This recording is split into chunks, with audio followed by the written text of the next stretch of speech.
Tiene el cielo por sombrero,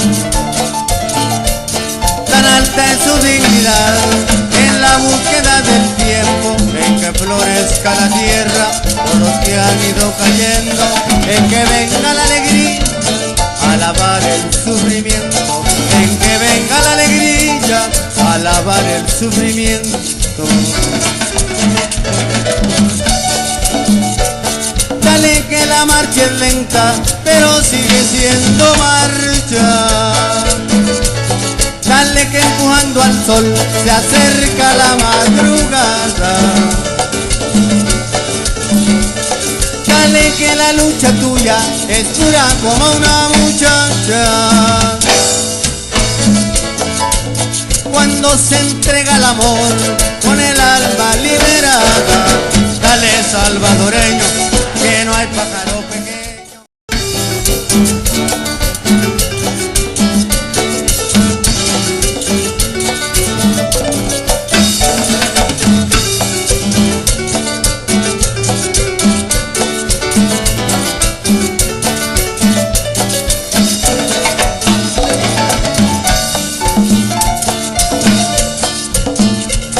El pueblo salvadoreño tiene el cielo por sombrero,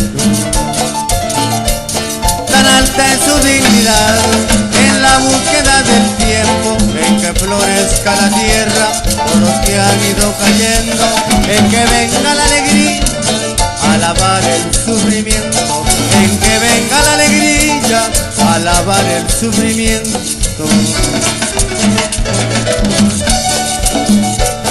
Dale que la marcha es lenta, pero sigue siendo marcha. Dale que empujando al sol se acerca la madrugada. Dale que la lucha tuya es dura como una muchacha. Cuando se entrega el amor con el alma liberada, dale salvadoreño, que no hay pájaro pequeño que después de alzar el vuelo se detenga en su volar. Dale salvadoreño, que no hay pájaro pequeño que después de alzar el vuelo se detenga en su volar. ¡Vamos a ver nomás!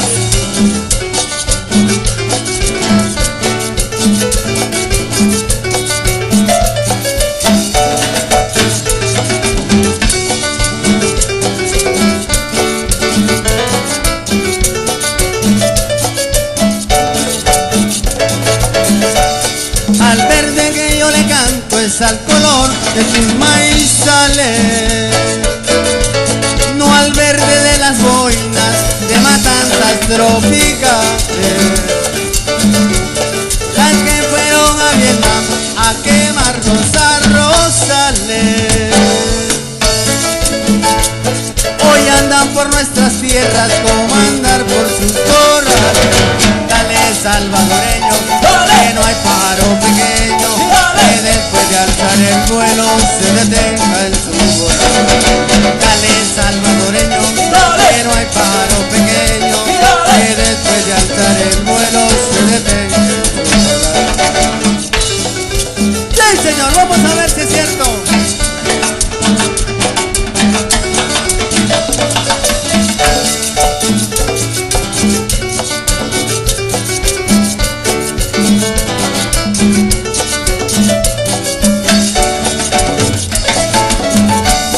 Hermano salvadoreño, viva tu sombrero azul.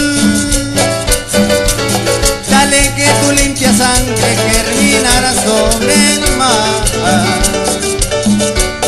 y será una enorme rosa de amor por la humanidad. Hermano salvadoreño, viva tu sombrero azul. Tendrán que llenar el mundo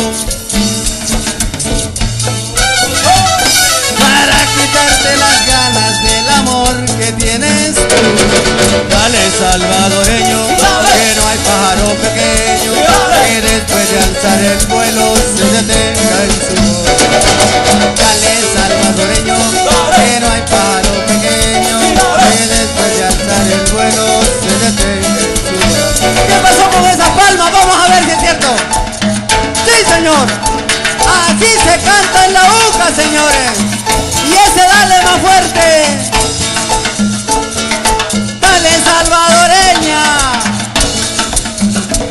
que no hay pájara pequeña que después de alzar el vuelo cuando comienza a volar. Dale salvadoreño, que no hay pájaro pequeño que después de alzar el vuelo se detenga en su volar.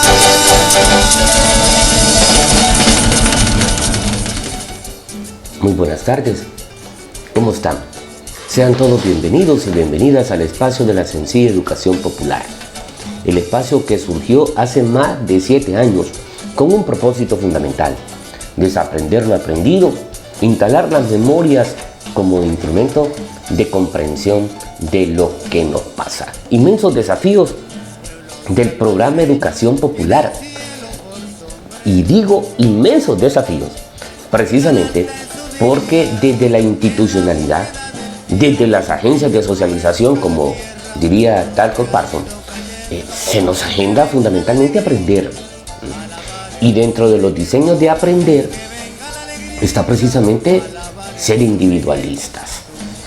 El neoliberalismo profundiza los diseños de neoliberalismo, lo que Darwin decía, ¿verdad? La selección natural, o diciéndolo en términos precisos, sálvese quien pueda.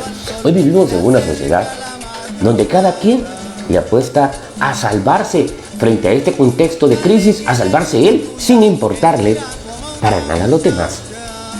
Eso acontece en el marco de una profunda crisis, precisamente profundizada por el tema de la pandemia, de una narcodictadura que concentra los 3 poderes del Estado y que ha provocado que esta pandemia no sea administrada por las personas más aptas, por los especialistas, y en consecuencia, al no tener a los más aptos para hacerle frente a esta profunda crisis, pues la selección natural, el individualismo, sigue siendo la agenda del día. La gente se pelea por una vacuna, porque el Estado ha instalado, frente a su incapacidad, pero frente a sus intencionalidades sobre todo, porque hay una intencionalidad de que hay pocas vacunas, yo consigo una y no me importa el vecino, que fallezca quien sea. Combatir ese individualismo, ese egoísmo, esa indiferencia no es fácil. Nosotros sabemos que tenemos una tarea y tratamos de cumplir con ella, que es precisamente combatir ese individualismo, ese egoísmo, esa indiferencia, e instalar el pensar en colectivo, el actuar en colectivo, la solidaridad, el acompañamiento, porque las crisis no se resuelven solos. Ninguna crisis a lo largo de la historia se ha resuelto o la ha resuelto una persona en particular. La han resuelto los mejores hombres y las mejores mujeres. En Honduras no se nos ha agendado eso. En Honduras se ha agendado la concentración de poder, es decir, que un solo hombre resuelva los problemas, y ese hombre ha fracasado a lo largo de estos 12 años en la conducción del Estado. 12 años después de esa ruptura de la institucionalidad, aquel 28 de junio de 2009. 12 años en que el Estado hondureño ha experimentado inmensos fracasos a nivel fiscal. Sin duda, las políticas fiscales de este país fracasaron, y una expresión de ellos es que se triplicó la deuda pública. Y frente a ello aparecen diseños de solución al problema que no son precisamente los más apropiados. Educación popular. La propuesta diferente en materia de telecomunicaciones también le apuesta a la memoria, porque entendemos que la memoria es un instrumento fundamental para recordar que los problemas tienen orígenes históricos, y que si tienen orígenes históricos, pues las causalidades de esos problemas las encontramos en el pasado. Es decir, Honduras tiene una crisis no de hoy, una crisis provocada a lo largo de su historia, que hoy se profundiza, por supuesto, hoy se profundiza, pero tenemos el desafío de hacerle frente a esta crisis, porque en la medida en que no hacemos nada, la crisis se sigue profundizando. La memoria es un tema fundamental en educación popular, porque educación popular problematiza la realidad, busca las causas de los problemas y esas causas las encontramos en la historia, ¿verdad? Y frente a esa relación de causalidad y de problematización de la realidad, pues hemos de buscar estrategias de intervención para buscarle soluciones a dichos problemas, porque no hacer nada en tiempos de crisis es lo peor que nos puede pasar. Este programa le rinde homenaje a la memoria precisamente de un hombre que luchó por edificar una sociedad diferente, sin corrupciones. Estamos hablando de Juan Carlos Argeñal. Juan Carlos Argeñal ofrendó su vida luchando contra la corrupción en dos instituciones públicas, en el Hospital Gabriel Alvarado de Daní y en la Alcaldía Municipal. Este programa es en memoria de un luchador social que quiso que los medicamentos, que los equipos del Hospital Gabriel Alvarado no terminaran en algunas instituciones privadas, en algunas clínicas privadas. Las denuncias de Juan Carlos le provocaron que fuese asesinado aquel 7 de diciembre de 2013, y a partir de ese momento pues nuestra realidad no es la misma. Educación Popular, el programa que se transmite en sábados de 5 a 6 de la tarde y en domingo en horario meridiano de 12 a 1 de la tarde, pero también el programa que usted puede ver a través de las redes sociales en YouTube como Educación Popular Mario Argeñal, el programa producido por Mario José Argeñal y presentado por su servidor Mario Argeñal. A continuación lo dejamos con ese vídeo tradicional que le explica en términos sencillos, por supuesto, en qué consiste la educación popular.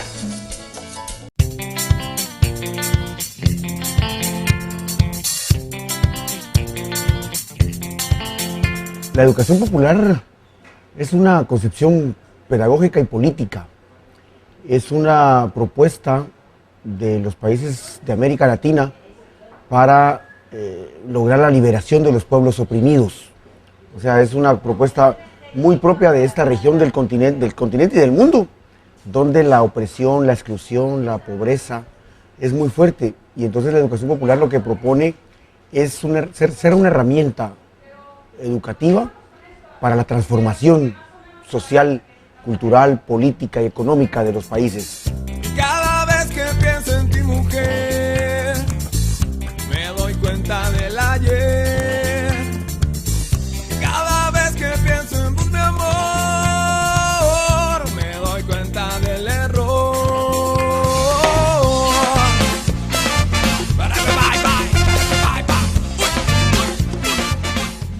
Un principio fundamental metodológico de la educación popular es la problematización. Si tú vives en una sociedad donde crees que no tienes problemas, pero además de creer que no tienes problemas, crees que tampoco los puedes resolver, no va a pasar nada. La educación popular, como un principio fundamental, te plantea, a ver, ¿cuál es el problema? Es más, como ejercicios metodológicos, ya en un taller con adolescentes, por ejemplo, lo que tienes que hacer es convertir el problema en visible. Porque claro, te dicen hay violencia, hay discriminación, hay racismo, hay de todo. Pero bueno, a ver, analicemos uno. Entonces, ¿cómo lo haces visible? Por ejemplo, en un juego. En un juego les dices a las niñas, ustedes se quedan sentadas y juegan solo los niños. Entonces, cuando termina el juego, a ver, ¿qué pasó aquí, muchachos? ¿Qué vieron? ¿Qué ocurrió? Ese es el problema. ¿Por qué las niñas no jugaron? ¿Por qué los niños sí jugaron?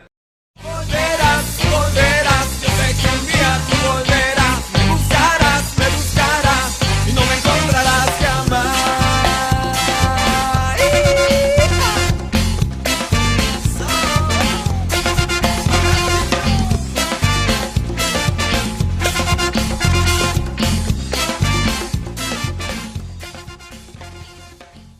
La trascendencia y la importancia de la educación popular, y en el caso de PAMI, es que si queremos convertir a los adolescentes en protagonistas, difícilmente se puede lograr si lo haces con la educación tradicional, una educación bancaria, descontextualizada, que no analiza, solo repite lo que dicen los textos, lo que dicen los escritores antiguos, etc., y no descubren, no leen la verdadera realidad que hay que leer en estos momentos.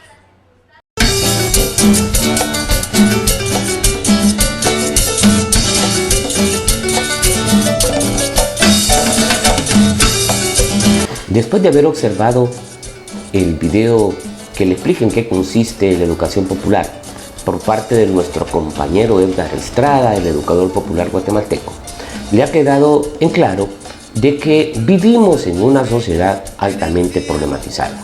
América Latina, Honduras, no escapa a esa realidad de que aquí lo que tenemos son problemas. Históricamente, la sociedad de América Latina hereda problemas, es decir, los problemas tienen antecedentes históricos, heredados muchos de ellos desde la época colonial. Aquí no se logró hacer ruptura, por ejemplo, con las concentraciones de la tierra, con las herencias políticas que dejaron caudillos asumiendo la conducción del Estado. Aquí no se hizo ruptura con algunos diseños de dominación cultural. Todo lo contrario, se profundizó la idea de que para ser desarrollado, por ejemplo, debemos imitar las prácticas, las costumbres, las creencias de los países desarrollados. Debemos de imitar a Europa, debemos de imitar a los Estados Unidos. El 28 de junio de 2009 se produjo una ruptura a la institucionalidad. Se quitó al expresidente José Manuel Zelaya Rosales bajo la preconcepción que iba a lanzar a Honduras al abismo, es decir, los iba a alejar del desarrollo, ¿verdad? Nos iba a alejar del capitalismo. Eso fue lo que le instalaron en el imaginario colectivo a los hondureños y a las hondureñas, porque iba hacia un proyecto socialista, hecho que no era cierto, ¿verdad?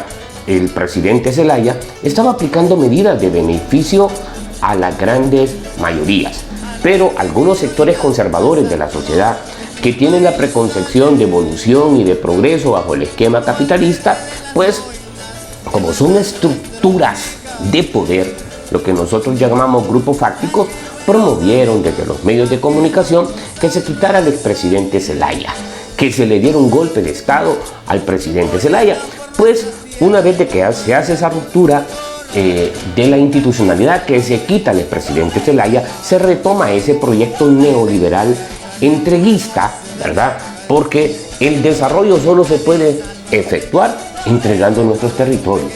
El desarrollo solo se puede efectuar brindándole condiciones al capital extranjero para que aquí tenga mano de obra barata, acumulen capital, y los hondureños van a ser desarrollados porque van a ponerse las camisas que utilizan los habitantes de los países desarrollados, van a hablar como los habitantes de los países desarrollados, van a usar teléfonos como los habitantes de los países desarrollados. Eso no es una idea nueva, esa es una idea que surgió en el siglo XIX, precisamente cuando llegó la invasión del capital minero y posteriormente el capital bananero. Hoy se nos vende la idea de desarrollo a través de las zonas especiales de desarrollo económico. Sin duda, las agendas no han cambiado mucho. Se nos sigue haciendo creer que por arte de magia el desarrollo se va a construir desde afuera, aunque esto implique despojar de sus territorios a los habitantes originales de estos territorios, despojar de nuestros territorios a los que vivimos en estos territorios. Sin duda, las sedes son una expresión de violación a la soberanía territorial. Como diría cualquier sociólogo, es el neocolonialismo o el colonialismo nuevo. Dejamos el colonialismo de España y se instala una nueva forma colonial, que es precisamente construir un Estado dentro de nuestro propio Estado. Inmensa agenda la que tenemos los hondureños, inmensa tarea la que tenemos los hondureños, que es precisamente luchar contra ese proyecto de entrega del territorio nacional. Para eso dieron el golpe de Estado.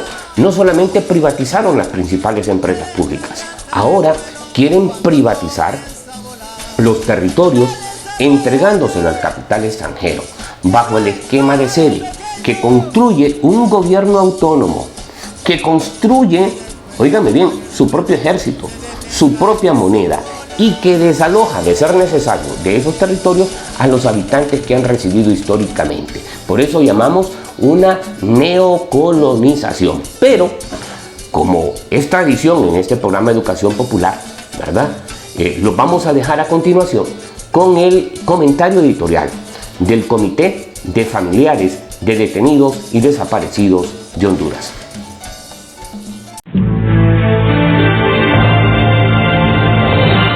A continuación continuación presentamos nuestra opinión editorial. 12 años después y sigue. El 28 de junio de 2009, la cúpula del Partido Liberal, en complicidad con sus socios del Partido Nacional y por supuesto guiados por el Comando Sur de los Estados Unidos, cometieron un crimen abominable. Rompieron el hilo constitucional, torturaron y mataron gente, y eso repercute hasta nuestros días en una continuidad que llamamos golpismo.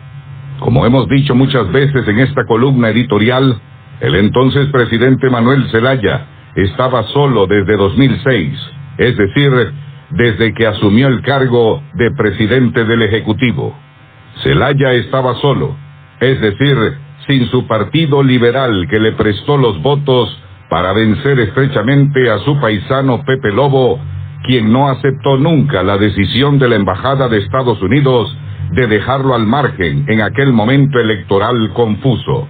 En enero de 2006, Mel Zelaya estaba en el estadio entre el discurso manipulador de Carlos Flores Facusé, entregado en el último momento por Raúl Valladares, y la lista de ministros Yes Men, enviada por el embajador Charles Ford a nombre del Comando Sur y el Departamento de Estado. Junto a Zelaya estaban los adversarios del florismo-rosuquismo, la línea rodista que enfrentó siempre a la derecha racista del Partido Liberal, jóvenes atrevidos a la innovación política que no eran bienvenidos en la colonia Las Militas, ni en la avenida Los Próceres, ni en la calle de los Alcaldes, donde vivían y trabajaban sus enemigos.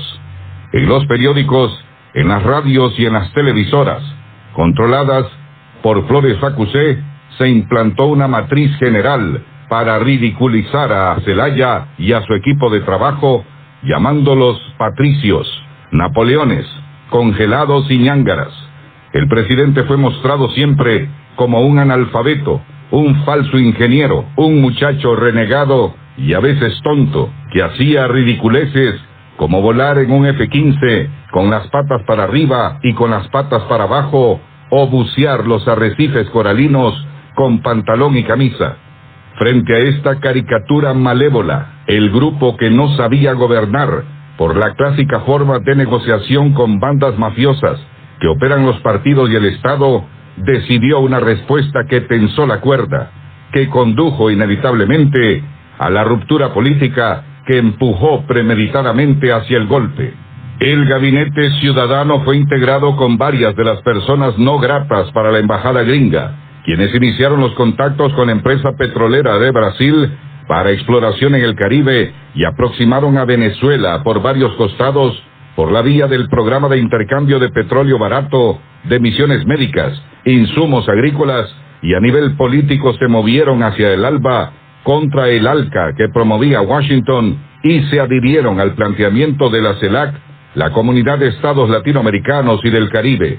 El toque final llegó en 2008, con la alianza del gobierno de Zelaya a los movimientos sociales, incluyendo el poderoso Bloque Popular, que planteaba seriamente la urgencia de una nueva constitución política para rehacer el contrato social debilitado por la cúpula racista y fascista de los dos partidos jurásicos del país, los mismos que habían entregado el poder de arbitrio al acuerdo comercial con Estados Unidos en 2004. El nuevo gobierno se debilitaba políticamente, pero se fortalecía económica y socialmente frente a los ojos malvados de sus enemigos.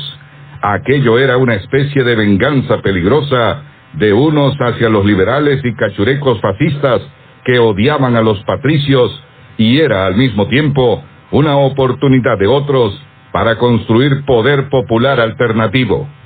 En marzo de 2009, Patricia Rodas dio el toque final con palo de guayabo al proponer el reingreso de Cuba a la Asamblea General de la OEA en San Pedro Sula. La iniciativa fue aprobada por mayoría en la propia cara de la secretaria de Estado gringa Hillary Clinton, quien abandonó furiosa la ciudad, abandonó el país para preparar su venganza política, aliada con los mismos que hoy administran el golpismo narco corrupto y separatista de Honduras en sedes.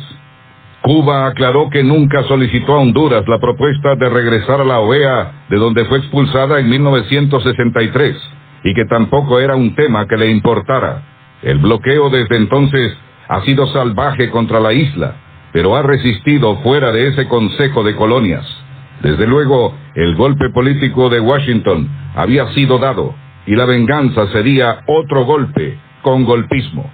Esa es la historia del 2009 y de los últimos 12 años.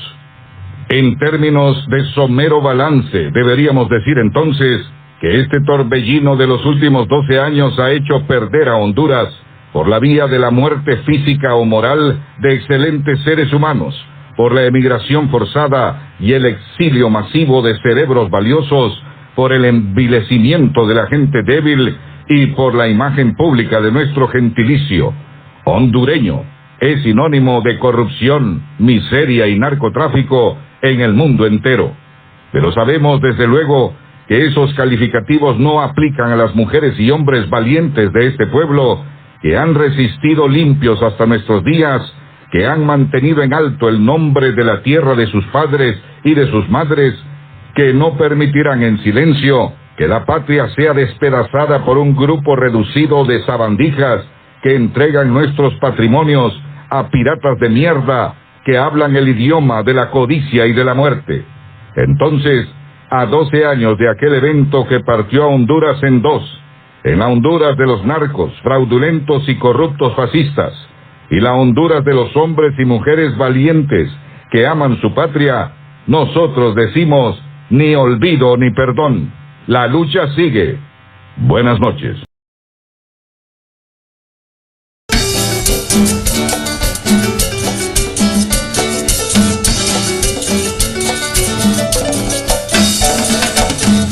Un principio fundamental que hemos indicado a lo largo de estos más de 7 años que ha estado siendo transmitido el programa Educación Popular es que aquí se ha puesto en práctica lo que Noam Chomsky llama los diseños de distracción o dominación mediática.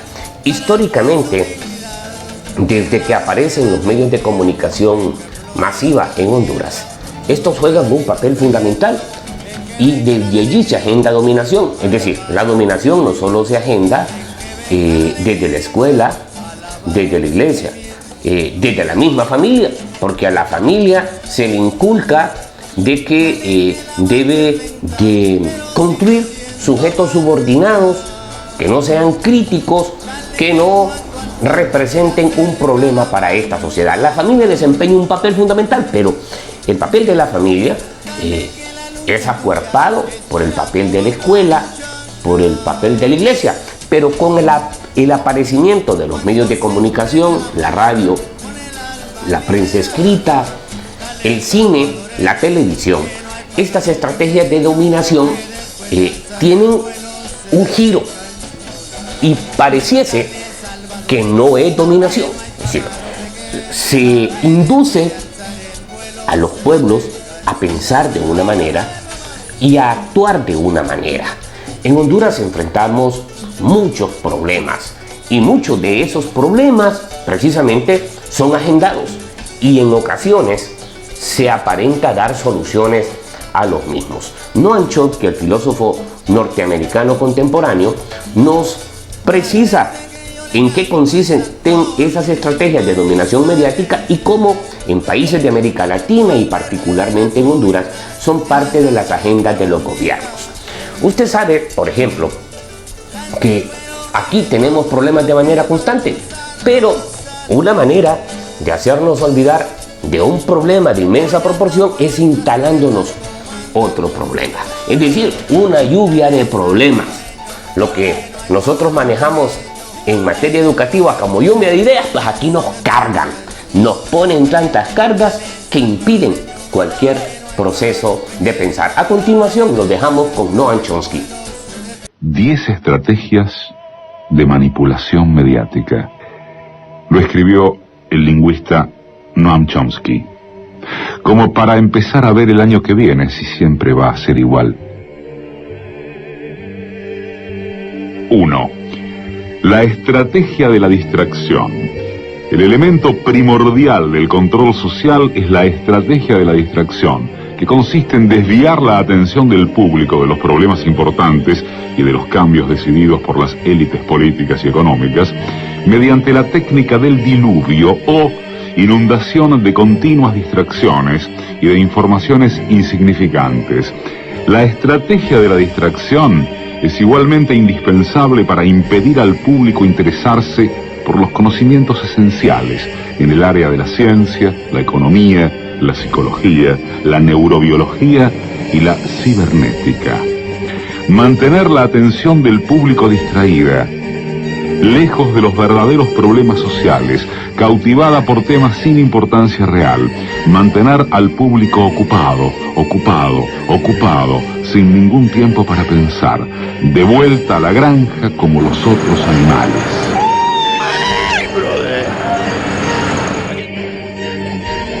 2. Crear problemas y después ofrecer soluciones. Este método también es llamado problema-reacción-solución. Es decir, se crea un problema, una situación prevista para causar cierta reacción en el público, a fin de que éste sea el mandante de las medidas que se desea hacer aceptar.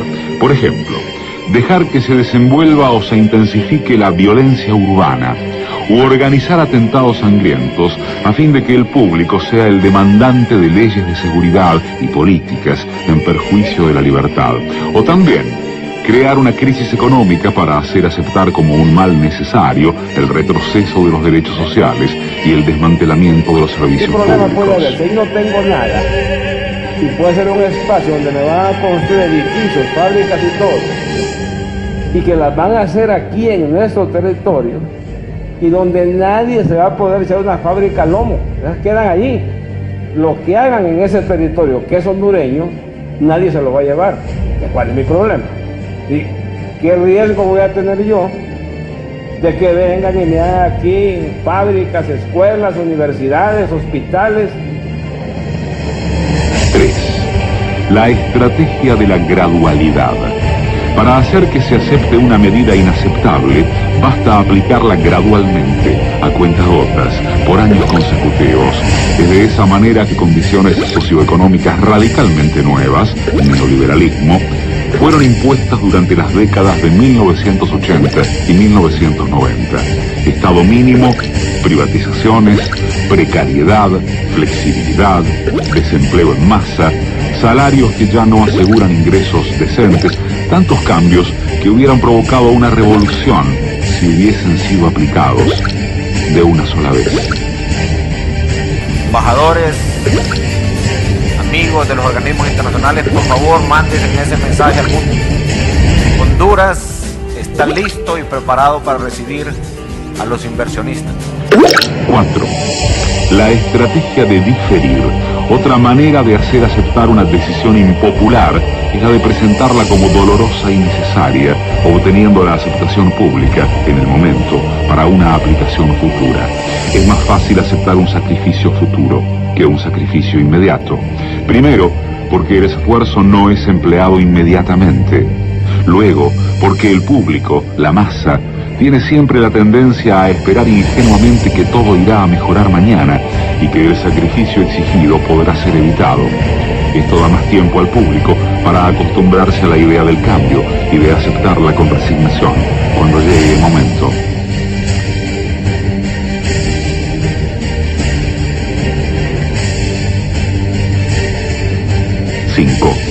Dirigirse al público como criaturas de poca edad. La mayoría de la publicidad dirigida al gran público utiliza discurso, argumentos, personajes y entonación particularmente infantiles, muchas veces próximos a la debilidad, como si el espectador fuese una criatura de poca edad o un deficiente mental. Cuanto más se intente buscar engañar al espectador, más se tiende a adoptar un tono infantilizante. ¿Por qué? Si uno se dirige a una persona como si ella tuviese la edad de 12 años o menos, entonces, en razón de la sugestionabilidad, ella, la persona, tenderá con cierta probabilidad a una respuesta o reacción también desprovista de un sentido crítico, como la de una persona de 12 años o menos de edad.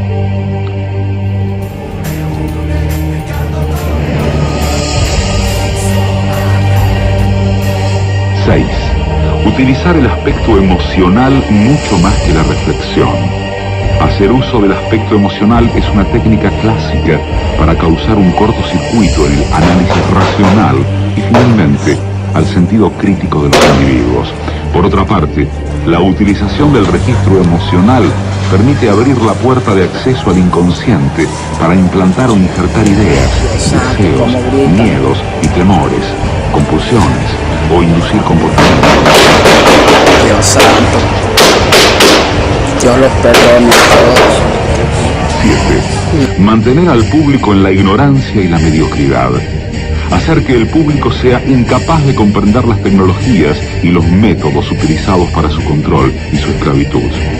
La calidad de la educación dada a las clases sociales inferiores debe ser la más pobre y mediocre posible, de forma que la distancia de la ignorancia que planea entre las clases inferiores y las clases sociales superiores sea y permanezca imposible de alcanzar para las clases inferiores.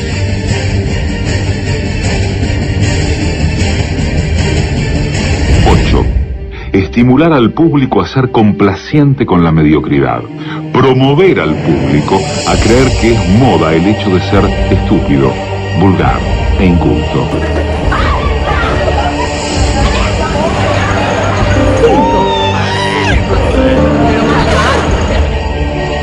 9. Reforzar la autoculpabilidad. Hacer creer al individuo que es solamente él el culpable por su propia desgracia, por causa de la insuficiencia de su inteligencia, de sus capacidades o de sus esfuerzos. Así, en lugar de rebelarse contra el sistema económico, el individuo se autodesvalida y se culpa, lo cual genera un estado depresivo, uno de cuyos efectos es la inhibición de su acción. Y sin acción, no hay revolución. No sabemos qué hacer en realidad. No sabemos qué hacer en realidad. No sabemos qué hacer en realidad. No sabemos qué hacer en realidad. Y 10. Conocer a los individuos mejor de lo que ellos mismos se conocen. En el transcurso de los últimos 50 años, los avances acelerados de la ciencia han generado una creciente brecha entre los conocimientos del público y aquellos conocimientos poseídos y utilizados por las élites dominantes. Gracias a la biología, la neurobiología y la psicología aplicada, el sistema ha disfrutado de un conocimiento avanzado del ser humano, tanto de forma física como psicológicamente. El sistema ha conseguido conocer mejor al individuo común de lo que él se conoce a sí mismo. Esto significa que, en la mayoría de los casos, el sistema ejerce un control mayor y un gran poder sobre los individuos, mayor que el de los individuos sobre sí mismos. Cambiará alguna que otra cosa, pero alguna de las 10, o las 10, algunas combinadas, otras no, siempre están presentes en la masividad de los medios. Lo escribió el lingüista Noam Chomsky.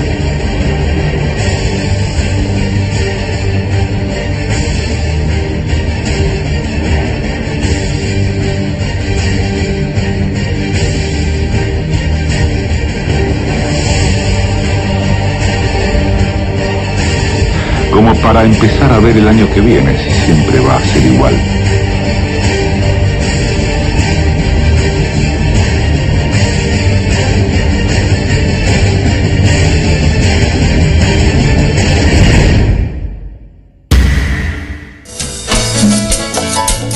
Cuando se entrega el amor con el alma liberada, dale salvadoreño. Interesante el planteamiento del filósofo norteamericano Noam Chomsky. Si usted retoma las 10 estrategias de dominación mediática de las que nos habla el filósofo norteamericano Noam Chomsky y lo compara con un vídeo que a continuación le vamos a presentar, se va a dar cuenta, después de observar esos dos videos, porque hay dos momentos. Un primer momento del candidato oficialista, del candidato del partido de gobierno, Y hay un segundo momento. Pues ahorita le hablaré del primer momento. En un primer momento, el señor Narria Fura, en el marco de las estrategias de dominación mediática, mire bien cómo se lo estoy contextualizando. En el marco de las estrategias de dominación mediática, pues el señor Narria Fura inicialmente se pronuncia en favor de las zonas especiales de desarrollo económico y construye un discurso donde en paralelo compara pues las zonas especiales de desarrollo económico con lo que fueron y son las maquilas en el territorio nacional. Siempre bajo la concepción de desarrollo, que una fábrica es igual a desarrollo, que una carretera es igual a desarrollo, que un puente es igual a desarrollo, si no vea lo que hace el señor alcalde de Tegucigalpa en esa ciudad, ¿verdad? De que para él Tegucigalpa ya se desarrolló, ya salió de la pobreza porque construyó un montón de puentes y calles a desnivel, ¿verdad? Entonces, esa es la concepción del alcalde. Pues para él, en una primera etapa o fase, las zonas especiales de desarrollo económico son una oportunidad de generación de empleo, de modernización y de desarrollo para nuestro pueblo. Y le vamos a presentar en este instante la primera intervención del señor Narria Fura, candidato a la presidencia de la República, un hombre convencido de que las sedes son la alternativa de este país, de que las sedes traerán progreso para este país. Veamos pues lo que dice el candidato a la presidencia de la República por el partido que está a favor de las sedes. Hace 27 años, 28 años, en el tiempo de Rafael Leonardo Callejas, cuando se hablaba de las maquilas, las maquilas, y hablaban, y que las maquilas aquí, que las maquilas allá. Hay que saber ordenar las cosas en el país, las leyes debidas, y hay que darle la oportunidad a los proyectos, a las ideas. ¿Por qué? Mire ahora lo que son las maquilas, las zonas libres, lo que son las zonas libres cuando empezaron a criticar, y miren las zonas libres lo que hoy generan de trabajo, las maquilas, alrededor, solo la maquila, más de 155,000 personas. Por nuestras tierras, comandar por sus tierras, dale salvadoreño, que no hay pájaro pequeño. Interesante lo que usted acaba de observar.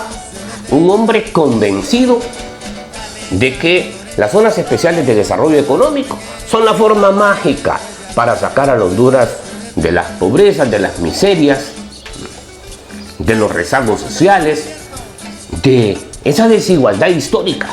Las sedes son la solución a todos los problemas de Honduras para el señor Narria Fura.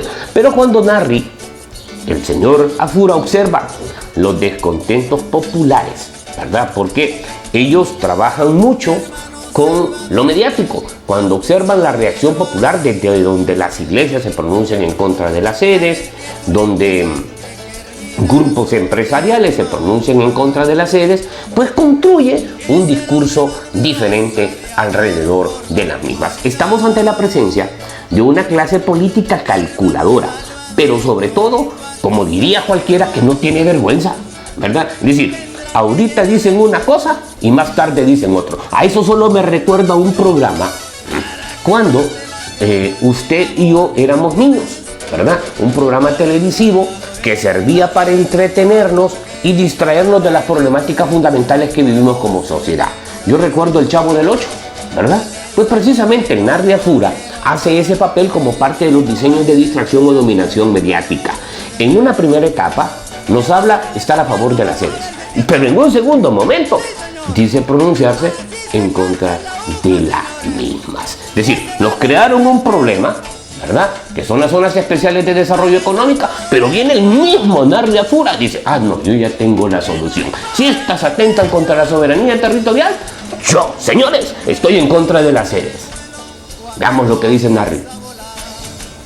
Si algo le hace daño a Honduras, no es posible que pueda eso seguir. Yo estoy trabajando, haciendo lo que yo debo de hacer con mi trabajo, con mi espíritu de trabajo.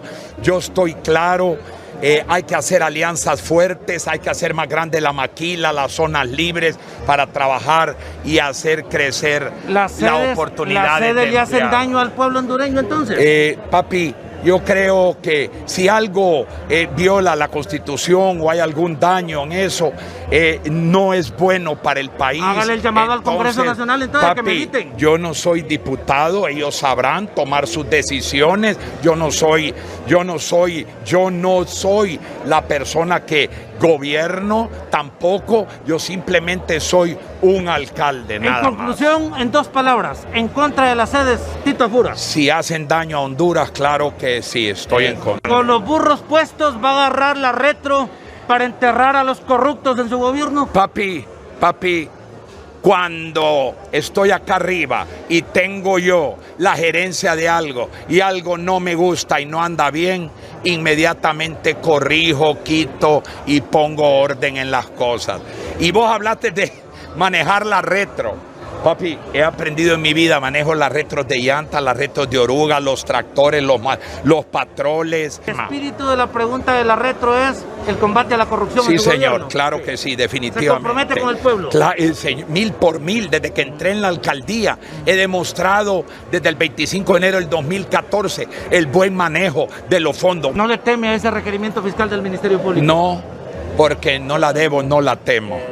Y las cosas las he hecho bien con mi trabajo y no tengo nada de qué apenarme. Y no he tocado. A usted, papi? Le tengo temor a Dios y siempre me persino y le pido a Dios que me guíe.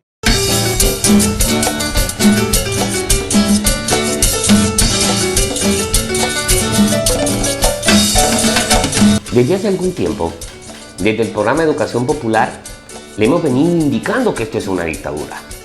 Y es una dictadura porque precisamente ha logrado concentrar en una figura visible, el señor Juan Hernández, los 3 poderes del Estado.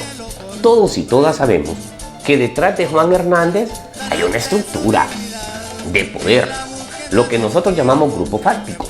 El tema central es que esa figura visible que se llama Juan Hernández está al servicio de los intereses del capital, que son esos grupos fácticos, es decir, los que hacen grandes negocios con el Estado, los que están coludidos con el crimen organizado, los que les interesa que Juan Hernández esté allí, porque Juan Hernández les hace los mandados a la perfección. Juan Hernández es la figura visible de esa estructura criminal, es la marioneta que ellos ubican en tal posición o con tal posición, respondiendo a sus intereses. Históricamente se ha demostrado que ninguna dictadura deja el poder con facilidad. Todo dictador le apuesta a continuar el poder. Juan Hernández, no podemos olvidar, nos agendaba desde la primera campaña que él realizaba en el año 2013, porque ya él era el jefe del Estado desde el Congreso Nacional en el 2013, nos agendaba que el Partido Nacional estaría 50 años en el poder. Pero lo oculto es que detrás de esos 50 años en el poder del Partido Nacional, él jugaba un papel protagonista, ¿verdad? Ya era jefe del Estado de Honduras como presidente del Congreso Nacional, porque convirtió a don Porfirio Lobo Sosa, en una marioneta al servicio de él. Desde el Congreso Nacional hizo de Pepe Lobo un hombre a su servicio, siendo jefe de Estado durante el periodo 2014-2017, ¿verdad? Pues el hombre profundizó sus diseños de dominación de todo el aparato estatal y los demás poderes del Estado. Juan Hernández hoy no tiene intenciones de irse y va a ser, como dice su frase, que no es frase de él, una frase del fascismo, ¿verdad? Va a hacer lo que tenga que hacer para perpetuarse en el poder. Pues a la funcionaria de Libertad y Refundación, quien nos representa en el escenario electoral, doña Rixi Moncada, la abogada Rixi Moncada, le llama la atención porque precisamente a menos de 5 meses de las elecciones aparece en escena el tema de las sedes. ¿Qué hay detrás de la instalación del problema? Porque sí es un problema, porque se violenta la soberanía nacional, se violenta la Constitución de la República, porque se instala un diseño neocolonial para Honduras precisamente en el marco del Bicentenario. ¿Por qué ahorita? ¿Por qué no antes? Pareciese, como siempre, existe agenda oculta, como lo hemos dicho nosotros, bajo los diseños de distracción mediática.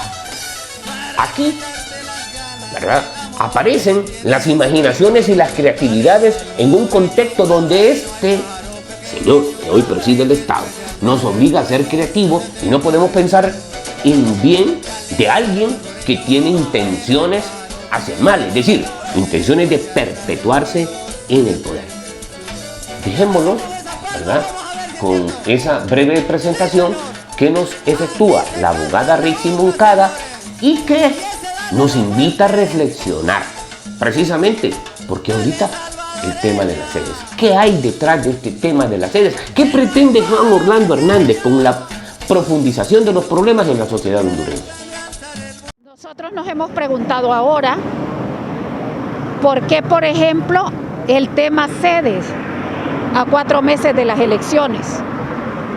Todos estamos en contra de la sede, todos estamos en contra de partir la geografía del país para construir enclaves con un código de trabajo al estilo, o sea, con unas reglas privadas de trabajo, con unas reglas de justicia privadas, construir sedes con cortecitas supremas de justicia.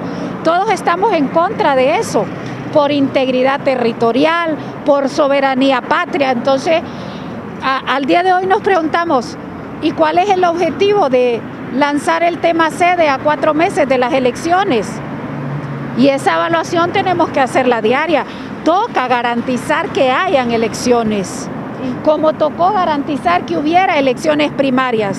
Y hubo, y esa es la gran, creo yo que ese es el éxito. Ahora toca garantizar que hayan elecciones generales, que estas elecciones no sean obstaculizadas o no se ha provocado su retraso. La pregunta, ¿por qué sede a 4 meses de las elecciones generales? Porque el 5.º mes ya ni se cuenta, ya se está al final ya en el envío del material electoral.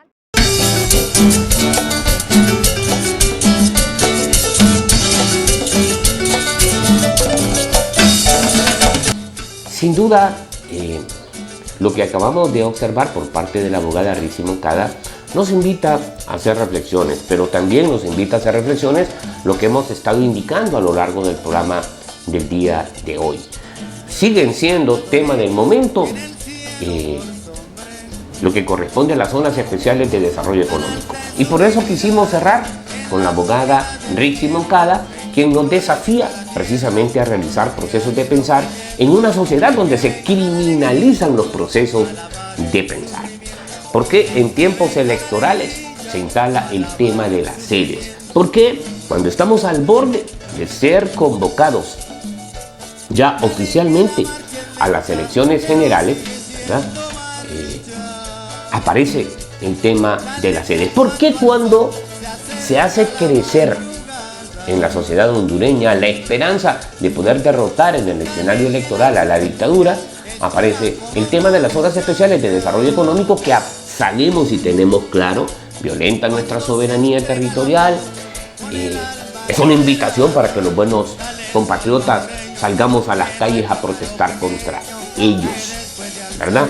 Porque nos despojan de nuestra tierra. Eso que logró el invasor de 1502 a 1821 y que se prolongó hasta nuestra fecha, que es la invasión de nuestras tierras, ¿verdad?, y la expropiación de nuestros principales recursos naturales, que nos agendaron imposiciones tras imposiciones. Es decir, una clase hegemónica que se impuso de 1502 a 1821, pero que continúa en el poder, honestamente, con apellidos distintos, pero siempre perteneciente a las clases poderosas oligárquicas de este país.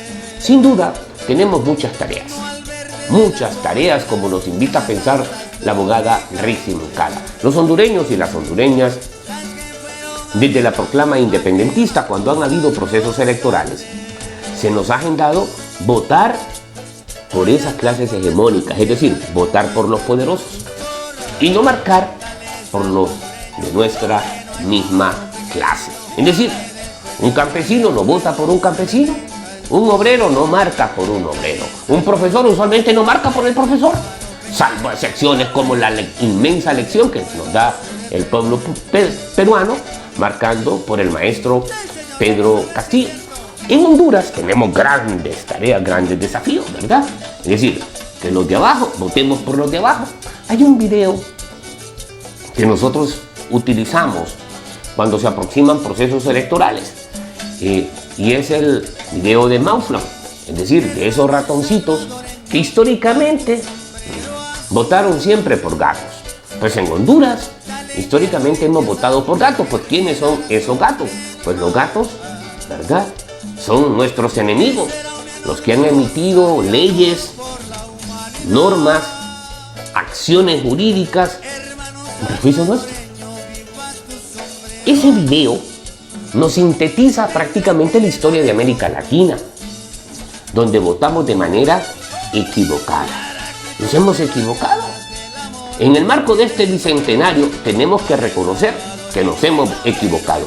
Y cuando hemos marcado por alguien que se parece a nosotros, pues lo quitan de la estructura de conducción del Estado, ¿verdad? Porque representa una amenaza para esos gatos que lo que les interesa es comerse a los ratones, pagándoles salario bajo. Comerse a los ratones, quitándoles sus tierras.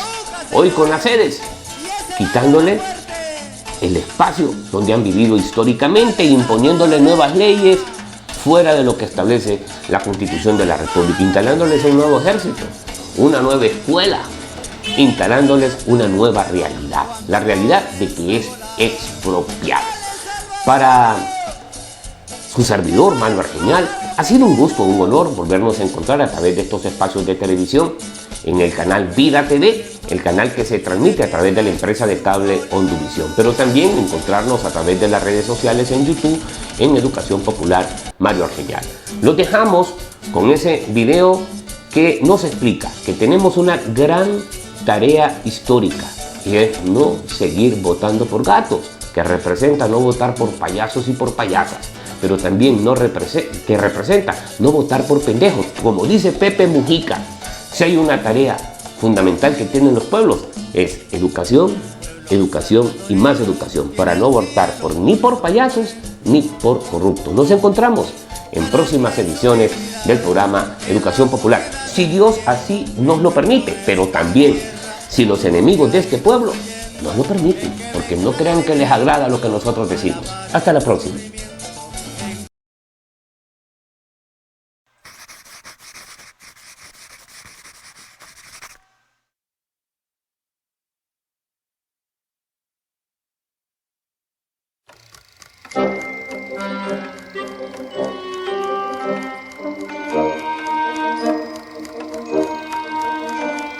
Había una vez un lugar llamado Mausland.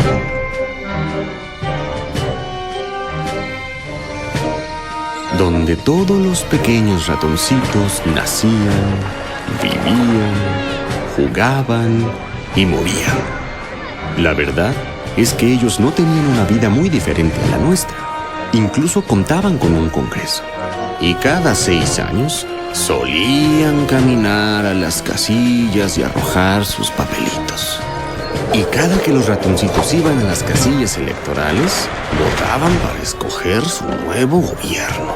Un gobierno hecho por grandes, gordos y bigotones gatos negros. Y si piensas que es extraño que los ratones escogieran un gobierno formado por gatos, tan solo abre tus libros de historia y mira de cerca los últimos 100 años de gobierno en el país.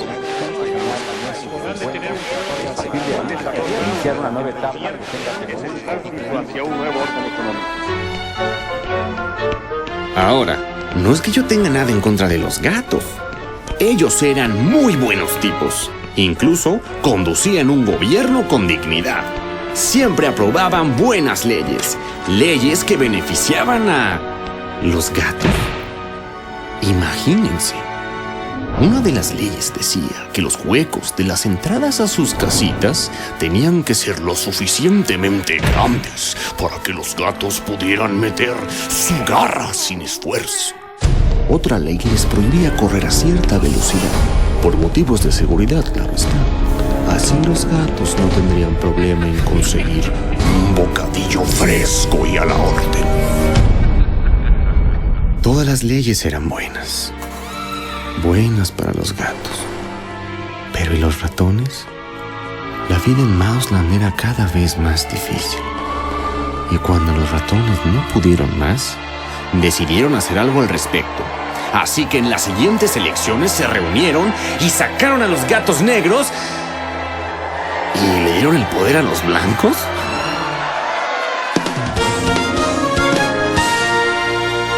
Ahora los gatos blancos tienen una increíble campaña. Ellos proponen... Todo lo que se necesita para mejorar es una nueva visión. Es el cambio que estaban esperando. Ellos también proponen... Todo el problema con Mausland es que los huecos de sus casitas son redondos. Hay que hacerlos cuadrados. Y lo hicieron de tal forma que ahora los gatos pueden meter sus dos garras sin esfuerzo. Y así fue como nació la comida rápida. Y cuando los ratoncitos no pudieron más, volvieron a las casillas y sacaron a los gatos blancos y le dieron el poder a los negros, y luego los blancos, y luego los negros, y luego los blancos, los negros con copete. Después todo se volvió tan complicado que ya había gatos blancos con negros. Y ellos lo llamaron coalición. Inclusive, tuvieron en el poder a un gato blanco con manchas negras que hablaba como ratón, pero comía como gato.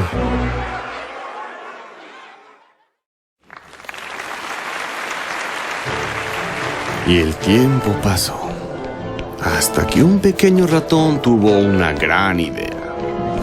Amigos, cuídense de un pequeñín con una gran idea. Porque él miró fijamente a otros ratones y dijo: compañeros, ¿por qué seguimos escogiendo un gobierno hecho por gatos? ¿Por qué no elegimos un gobierno hecho por ratones? ¡Wow! Ellos exclamaron: ¡Eres un radical! ¡Enciérralo en la cárcel! Todos gritaron, y ahí fue donde fue a parar nuestro amiguito. Pero déjenme recordarles algo, amigos. Ustedes pueden encerrar a un ratón o a un hombre, pero nunca, jamás podrán encerrar una idea.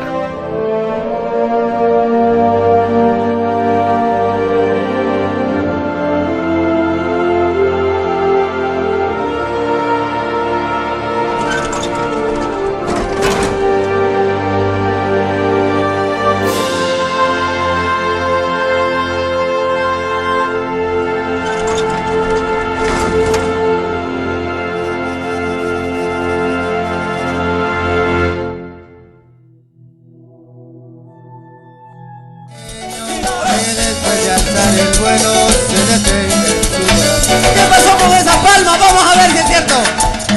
Sí, señor. Así se canta en la UCA, señores. Y ese dale más fuerte. Dale, salvadoreña. Que no hay pájara pequeña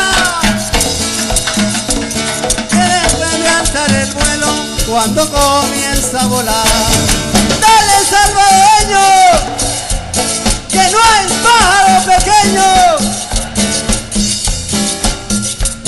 que después de alzar el vuelo se detenga en su volar.